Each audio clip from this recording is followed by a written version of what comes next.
Ndikulandireni abale okondedwa kuli ngaliro la usiku wa lero, usiku wa pa 12 September 2024. Okondedwa, mu usiku wa lero tipitirizabe kuphunzira mawu a Mulungu pa mutu omwe uja onena kuti madalitso anu sapezeka popweteka anthu ena koma polumikizana ndi Mulungu. Ndipo mu usiku wa lero ndi phunziro namba 6 limene likuchokera pa Yesaya 54 ndime yake ya namba 16 ndi 17. Mawu a Mulungu mchichewa cha lero akuti, taona ndi ine amene ndinalenga munthu wosula zitsulo, amene amakoleza moto wa makala ndi kusula zida zoti azigwiritse ntchito. Ndipo ndine amene ndinalenga munthu wosakaza kuti awononge. Palibe chida chopangidwa ndi mdani chimene chidzakupweteke, ndipo onse akuneneza pa mlandu udzawatsutsa. Umu ndimo adzapezekere atumiki a Yehova. Chipambano chawo chichokera kwa ine, akutero Yehova. Ameni. Mwa mawu a Mulungu amene tawerengawa titsogozedwa ndi kulingalira kuonena kuti palibe munthu pa dziko lapansi amene angakhale ndi mphamvu zoposa za Mulungu. Ameni.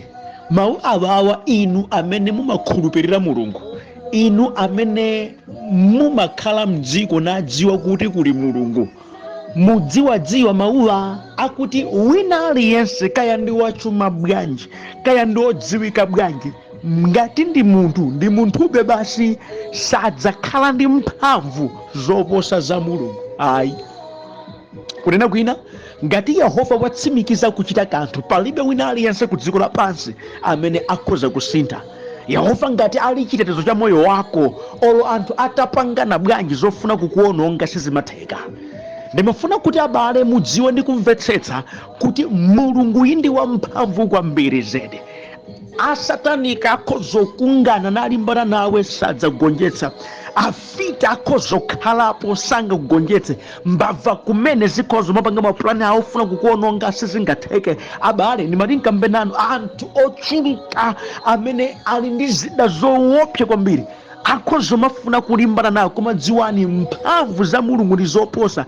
Mulungu ali ndi kuthekera kumene akhoza kusesa zonsezo, kupambanitsa moyo wako, akhoza kuzembetsa china chilichonse napulumutsa moyo, chifukwa wamphamvu woposa zonse ndi Mulungu. Ameni.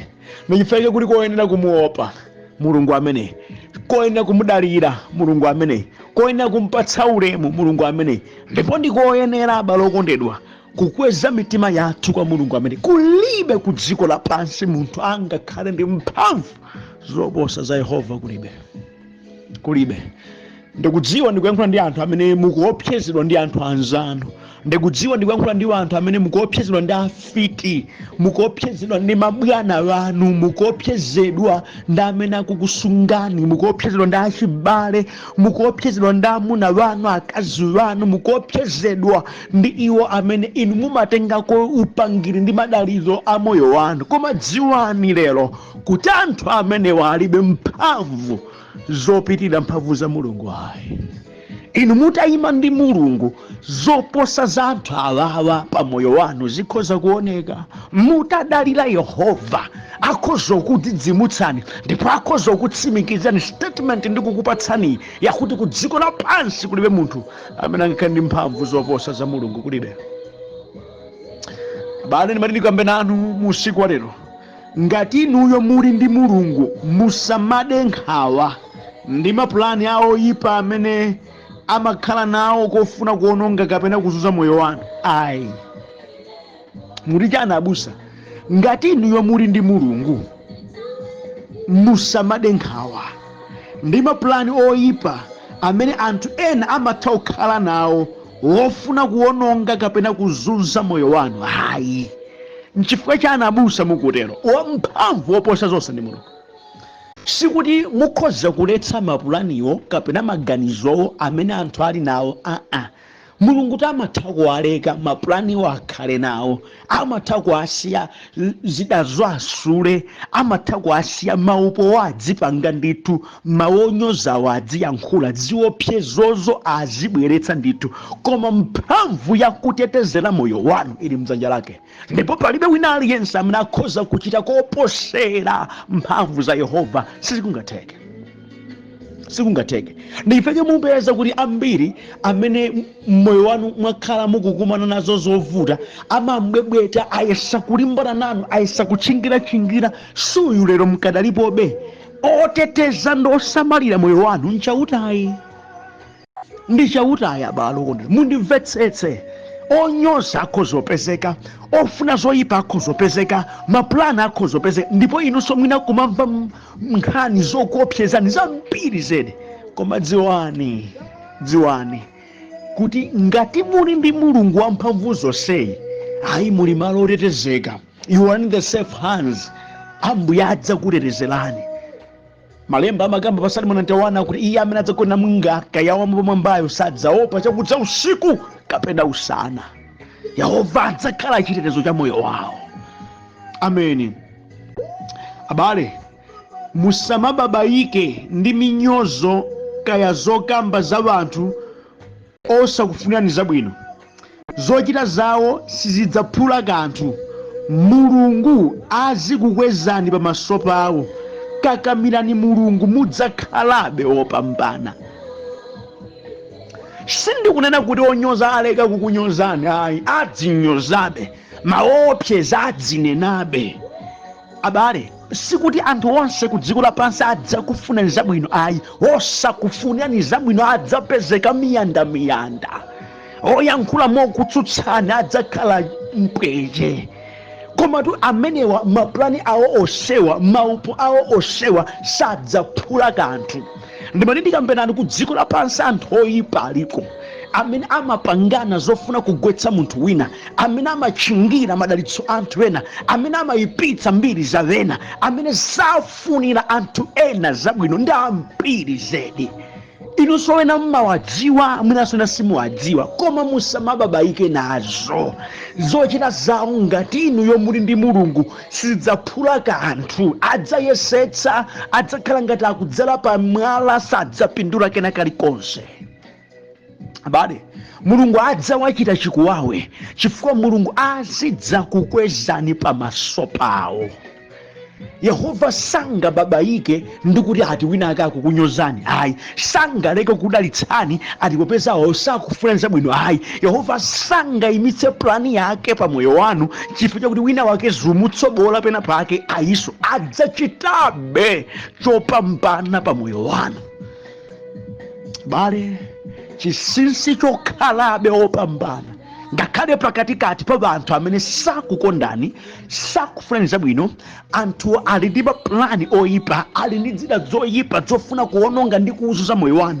Pakatikati pa anthu amenewo mukhoza kukhalabe opambana ngati muyimabe ndi Mulungu, ngati mudzipereka pamaso pa Mulungu, ngati mudalirabe Mulungu, ngati munena mawu, Ambuye ndine mwana wanu, mundisunge ndinu, nkhondo zanga mmenya ndinu, chisamaliro cha moyo wanga chili m'manja mwanu, ineyo ndine mwana wanu, ndidzatula nkhawa zanga zonse kwa inu popeza inu ndiye chiwombolo cha moyo wanga. Odalira ine ndinu. Mukafika pamene pamchoonadi, be assured, mukhalabe opambana pa moyo wanu. Ameni. Mama wa Mulungu ametawerengawa, Mulungu akutsimikizira amene ndana wake, kunena kuti inu musamade nkhawa. Anthu amene maopawa, amene amasula zitsulowa, amene wandawalenga ndine. Wonse ameneno amapanga ati maopowa ndi anthu ndithu ndalenga ndine. Mwayichi palibe chimene iwo akhozochita chimene kwa mwana wanga chidzamfikire, ayi. Ndili ndi mphamvu yakulepheretsa zimene akuchitasi, ndili ndi mphamvu yakuyimitsa zimene akuchitasi. Sangachitenso magayigayi pamaso panga, ayi. Kunena kwina Mulungu akuyitanira miyoyo ya wanthu kuti ikhale yolumikizika kwa iye, kuti ikhale yotetezedwa, kuti iyende mu mphamvu ndi kuti ipambane. Mulungu ayire kutsimikiza kunena kuti ayi, palibe chimene iwo angapange chimene chidzakupweteke, ayi. ndipo akuti umu ndimo adzapezekera atumiki ake. Now chinsinsi chagona poti iweyo kuti utetezedwe monga mmene mawu akunenera ndekuti ukhale mtumiki wake, ukhale mwana wake, ukhale wotembenuka mtima ndi wochita chifuniro chake. Mulungu akupanga challenge akuti ngati utakhala kuti ndi wotero, chipambano chako chidzachokera kwa Yehova.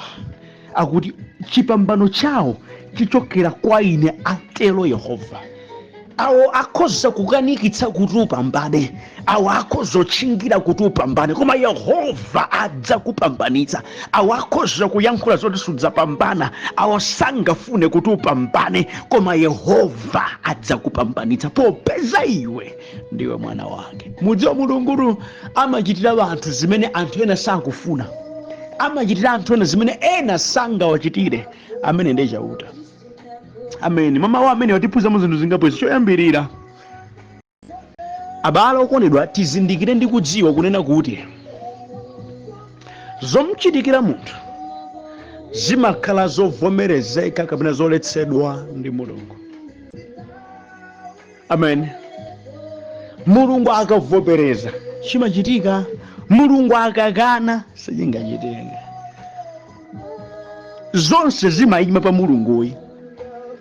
Ine ndikudziwa kuti zina zimakhala zolipira anthufe zimene kumwamba kumavomera pa zifukwa zake, koma mudziwe kuti wamphamvu zonse nchautayi ndi amene amaloleza zinthu zidichitikire kapena ayi.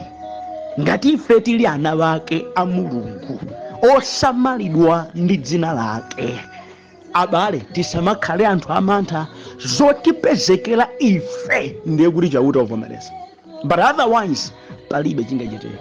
Ndikukambiranji mawu amenewa? Mulungu amatha kulamulira moyo wa munthu wina aliyense. Alipo anthu amene ngoopsa chifukwa cha mphamvu zawo, ngoopsa chifukwa cha maudindo wawo, ngoopsa chifukwa cha ufiti wawo, ndi woopsa chifukwa cha mphamvu zakumidima zimene ali nazo, ndi woopsa chifukwa cha matsinkho awo, koma onsewo amalamulidwabe ndi Mulungu.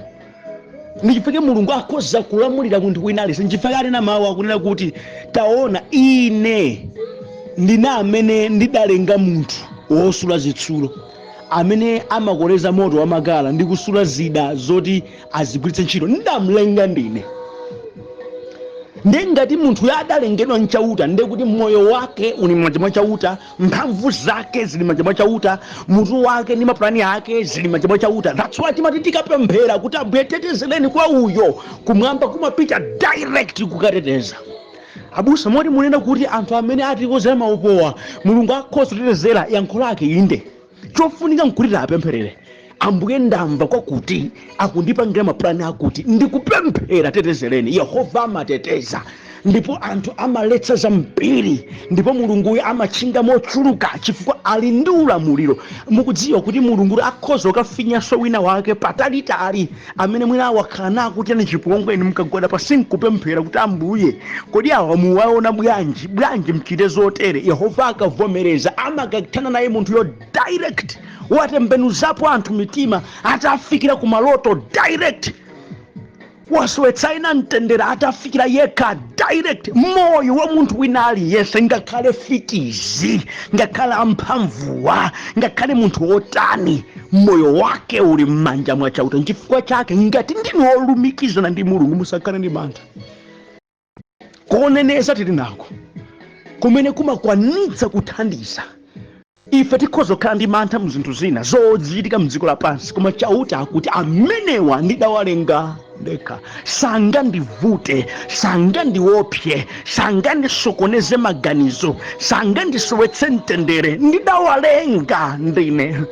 Ndikamagona ndawizana mapemphera, Ambuye ndikugona, munditetezere Mulungu, banja langa, utumiki, onse akhristu onse, anthu okuopana tetezereni. Alipo anthu ena oyipa mitima ku dziko lapansi amene amafuna kuononga miyoyo yawo, koma chondikondweretsa mdawalenga ndinu.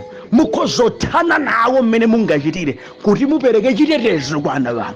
Ndimadziwa popeza ndi wamphamvu zonse ali ndi kuthekera kopanga komandi kena kalikonse at any time. Amene ndiye Mulungu. Moneni ndimanene kuzina abale wanga musamakhale ndi magayigayi opa anthu a dziko lapansi. Adalengedwa ndi Mulungu kuwakambira mawu kwa chauta mulungu amachita zodabwitsa.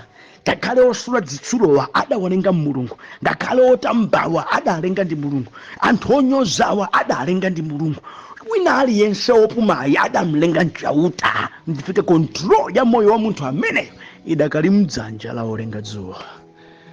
Therefore tikozopemphera chifukwa cha bwana anu kuntchito, tikozopemphera chifukwa cha aja akaniza business yanu aja, akanika osanyira pepa lanu lija, tikozo kuapempherera amene aja awa akuchita ni nkhanza zawo, tikoza kuapempherera amenewa. Inu awa amene amachita zinthu zonyoza tikoza kuapempherera amenewa. Yehova nkuchita nawo moyenerera popeza ngakhalenso miyoyo yawo ili pansi pa ulamuliro wa mulungu. Mwina kukuyankhula mawu ndi mawu sangathe kumverani, koma pemphero lopita kwa Yehova ndi lamphamvu likhoza kupangitsa kuti nyengo zisinthe. Yehova ndiye mwini ulamuliro wa zonse. Amen. Palibe china chilichonse chingamvute chauta, kulibe. Haleluya. Chachiwiri ndi chabale okondedwa, pokhala kuti zonsezi zili pansi pa iye, tamvani assurance imene mulungu akupatsa ana wake akuti palibe chida chimene awawa akozosula, palibe plani imene akozokoza imene idzakupweteke ngati iweyo uli ndine, kulibe. Ndikufunira kuti chani malo ofunika kuti ife tidzikhala mdziko muno ndiye pamaso pa Ambuye. Oyenera kuyanjana naye mwamphamvu ndiye mulungu, chifukwa pakuyanjana ndi amene yabale okondedwa tidzakhala wanthu otetezeka. Minyozo tizidzayimvera kunya zili ngati kuti munthu alowa mnyumba ndiye konse nkotseka, ndiye wina ake akukutukwana kunjaku nkona nithana nawo yomangoseka kumagonera uthana nene bwanji popeza ulibe kana kalikonse sungathe kundifikira. M'manja mwa Yehova ndi malo amene ngotetezeka. Ndikukuyitanirana abale okondedwa kuti mukhalebe olumikizana ndi Ambuye, mudziti popeza ndili m'manja mwa Yehova kodi munthu adza ndi chitanji. Mlemba linapita mati pa mulungu ndakhulupirira sinidzaopa, munthu adza ndi chitanji. Palibe angakuchiteni ngati muli pamaso pa Yehova. Ngati mulungu ali ndife adzatikaniza ifeyo ndi ndani? Kulibe, sadzapezeka. Lumikizana ndi Ambuye. Olumikizana ndi mulungu amakhala ndi mtima wapansi pakudziwa kuti zawo zonse zili bwino. Akamba kunyoza ni wera ni maseko zanga zili bwino, Yehova ndi amene achita. Kumene kuchanthu azimbabaika kuti tinaiso panga plani yakanika apa limatigwira apa poboka. Kodi munthu amene chati mudzaona kuti amene aja ambokutchula kuti inu ndinu fiti chifukwa maplani awo amataka wakonza ofuna kulimbana nanu samapambana. Chifukwa inu ndinu olumikiza ndi Ambuye. Abale nonse amene mudadzipereka maso pa mulungu kumaona mtima, zilipo zina mwina zimene simuzidziwa, zimene mdierekezi ndi amithenga ake amayesayesa atakuchitirani, koma zimalephereka chifukwa mulungu amakhala kuti wakukutirani ndi kukutetezerani. Akupanga challenge. Palibe mukati mwamva mawu onyoza, okufunani zoyipa, okuopsezani, tell yourself palibe chopangiridwa ine chakumidima chimene chipindula. Kaya anthu akutapeni phazi, kaya anthu akambe mwa mtundu wanji, kaya zitani, kaya muchite kuvuti kwabwera singangati koma uyo yayi osadankhawa chifukwa iwo sadzaposa dzina la Yehova. Kulibe. Malemba anenetsa pena ena atamakavalo ena magaleta, koma ife tidzatchula dzina la Yehova amene sapulumutsa ndi lupanga. Amakira zodabwitsa. Tamkhulupirirani. Malemba kuti palibe. Abusa munena kuti palibe, koma kuofesi kwathu andipanga kareza kuti osaopa. Chilipo chimene mulungu akuchita, palibe chimene chidzapindula. Muti bwanji Ambuye ati chiyani pa moyo wanga, zimene akuchitazo nzolephera, koma stage 1 sadutsa. Inde kazidutsa stage 1, kazidutsa stage 2, koma tamvani mawu ochoka pakamwa pa Yehova kuti zimenezo nzolephera, nzamanyazi, sizidzapindula, zidzakhaulitsa omwewo. Takumbuka ni nkhani ya Yosefe. Stage 1 idadutsa, stage 2 idadutsa, 3 ikudutsa, katika stage 10 idadutsa, koma kumapeto kwa zonse idakaoneka kuti pulani ya abale wake omuchita choyipa idali yolephera ndiyo wabweretsera iwowo manyazi. Takumva nkhani ya Danieli, step 1 ya upo idadutsa, step 2 idadutsa, step 3 idadutsa, mpana Danieli adakaponyedwa mdzenje la mikango, koma Mulungu adampulumutsa. Ndipo anthu aja adakamponya mdzenje la mikangowo, iwo adakazindikira kuti zimene amachita zinzokanika pamene iwo adakadyedwa ndi mikangoyo. Musade nkhawa, pulani inali yonse yolimbana nanu pamene inu muli m'manja mwa Yehova ndi yolephera.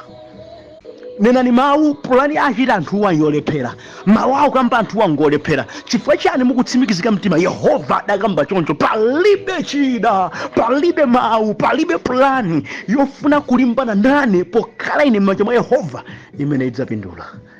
Ayi, sikudzatheka. Ayi, zosatheka. Ayi, zosatheka. Akutero ndi Yehova. Khulupirirani chimenechi. Chomaliza ndi chabalokondedwa. Bible unena kuti Mulungu akuli chipambano cha onse amene akhala mwa Yehova chidzachokera kwa Yehova. Alipo wena amene mmadalira amene sakukuthandizani. Alipo wena ndithu alikalikiliki kuyipitsa mbiri yanu, alikalikiliki kupanga maupo ofuna kukuchotsani pa ntchito yanu. Kunena kwa zoona sakufunirani zabwino. Nkuganiza kwawo amati nkawatsika ine amene aja sadzakhalanso munthu, nkawaleka amene aja sadzakhalanso munthu, nkachotsera icho sadzakhalanso munthu. Amalimbana nanu namanena kuti iwowo adadzika okhala ngati thandizo lanu, ndipo amachita zinthu mokuzunza namanena kuti ngati iwowo mutapanda kulumikizana nawo ndiye kuti mudzakhala munthu omvetsa chisoni. Tamvani liwu la Yehova likuti umu ndimo adzapezekera atumiki a Yehova, chipambano chawo chichokera kwa ine, akutero Yehova. Ndimati ndikutsimikizira chipambano chanu sichili mwa anthu, mwa abusa banu. Chipambano chanu sichili mwa aneba banu. Chipambano chanu sichili mwa abale banu. Chipambano chanu chili mwa Yehova. Tell yourself, chipambano changa chili mwa Yehova, akutero ndiye. Na kupezeka kwa Yehova ndiye kuti mupambana. Kaya aneba sapezeka, kaya abusa sapezeka, kaya abambo sapezeka, kaya amayi sapezeka, kaya abale sapezeka, munyengo zanu kaya friend wina aliyese sapezeka. Koma ngati Yehova alimo, chipambano chanu chilipo, popeza iye akuti chipambano chanu, chipambano chawo chichokera kwa ine. Ngati muli olumikizika ndi ameneyi, be assured kuti chipambanocho chiliko. Akutero ndambuye, mukhaliranji akapolo pamene Yehova akuti chipambano chanu chili kwa iyeyo. Musamade nkhawa pamene mwina pena pake ena amene madalira sakuonekanso pamaso panu. Chiyembekezo chimene makhanacho pa zinthu zina chatsekeka, zimene mazifuna zidachitika pena pake sizikuchitikanso motero. Mwina nkhawa nkumakutira moyo wanu namati inu mwatha. Tamvani mawu a Yehova musiku lero, chipambano chanu sichichokera muzonsezi. Nkutheka chipambano chanu sichili kuntchito kwanu kuja, chili mwa Yehova, chili mwa Yehova, chili mwa Yehova. Inuyo amene mungankakamire ndi Yehovayi. Muzimkumbutsa namati hapa jambuye mukukamba pa Isaya kuti chipambano changa chili ndinu. Ine ndimatirira inuyo, ine nkakamira inuyo. Ngati akhale munthu akhale uli mwamtuma ndinu kudzaonetsa khomo la chipambano changa, koma ndikudziwa kuti chipambano changa chichokera kwa inu Yehova, chichokera kwa inu Mulungu. Sindichita manyazi, chipambano changa chichokera mwa inu. Abale okondedwa, ngati mukakamira Ambuye motere, kudzadziwika ndi kuoneka kunena kuti ngakhale angapezeke anthu okufunani zoyipa, inu mudzapambana. Ngati mutakamira Ambuye motere, zidzapezeka kunena kuti zedi kudalitsika kwa anthu sikupezeka podana ndi wena, koma pakulumikizana ndi Mulungu. Khalambeni olumikizana ndi Ambuye, ndi mmene mwagona kupambana kwa moyo wanu. Pakatikati pa minyozo, pakatikati pa zovuta, inu imambeni ndi chauta, ndipo mudzapambana kotheratu. Chisomo cha Ambuye chikhale nanu pamene mulingalira kozama za chimenechi, kunkakamira Ambuye kodabwitsa, chifukwa ndiye gwero la chipambano chanu. Usiku wabwino, madalitso kwa inu. Amen.